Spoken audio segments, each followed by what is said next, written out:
अस्सलाम वालेकुम दोस्तों, तुसीं देख रहे हो लुडन पंजाब टीवी तो मैं तुहाडा मेज़बान मोहम्मद अहमद। सब तो पहले मेरे चैनल को करो सबसक्राइब तो बैल आइकॉन करो प्रेस ताकि मेरी आने वाली हर वीडियो का नोटिफिकेशन मेरे वीरों के भरावां तक बआसानी तक पहुँच सके।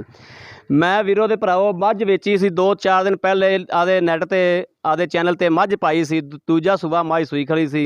साडे बजुर्गों ने ऑनलाइन देखी तो ऑनलाइन उन्होंने साडे नाल सौदा किया है। आके ते बजुर्ग आ हाजी साहब ने बजुर्ग ने साडे इन्हां मझ साडे कोल लई है।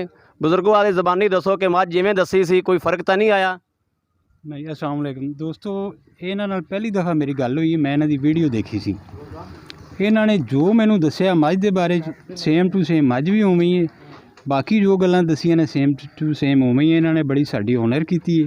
पहली दफ़ा असीं इन्हां कोल आए हैं, बड़ी इज्जत की इन्हां ने, और जो दस्सिया सी उंज ही निकलिया सारा कुछ। ये भी दस दो कि कित्थों आए हो? 19-20 का फर्क नहीं पिया। असीं रायवंड तो आए हैं, स्पैशली अज सवेर दे आए हैं असीं। ते बजुर्गों खलोते कित्थे हो? लुडन दे एरिया कित्थे खड़े हो? लुडन दे एरिए गग्गो मंडी तो भी अगे 30-35-40 किलोमीटर है।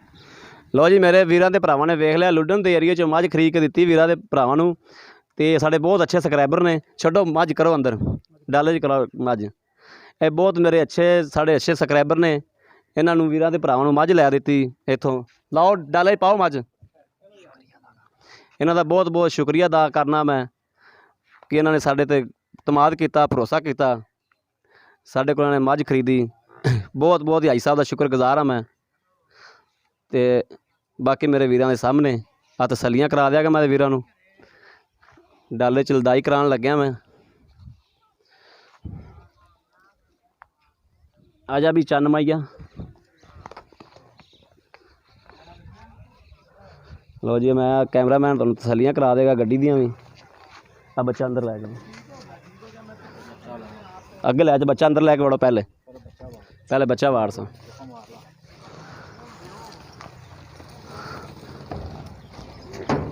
उत्ते हो जा, उत्ते हो जा।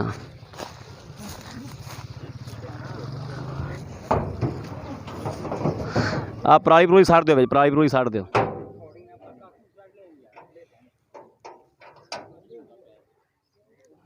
चलो बाकी डाले का चार शुरू गेड़ा करा तो भाइयों चेक करा दो, विखा दो।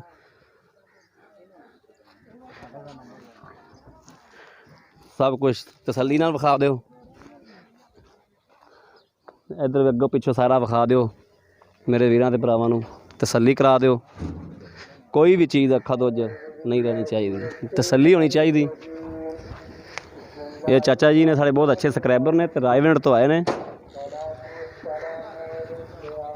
पहली दफ़ा साढ़े को इन्होंने सौदा खरीदा जी। पहली दफ़ा ये मझ साढ़े को लई इन्होंने हाई साहब ने।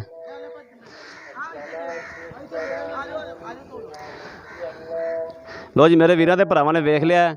मैं उम्मीद करना कि साड़ी अज वाली वीडियो मेरे वीरों के भरावां नूं पसंद जरूर आएगी। अगर पसंद आए कमेंट्स लाइक तो शेयर जरूर किया करो। बाकी आदे वीर नूं दिओ इस वीडियो तो इजाज़त। पाकिस्तान जिंदाबाद।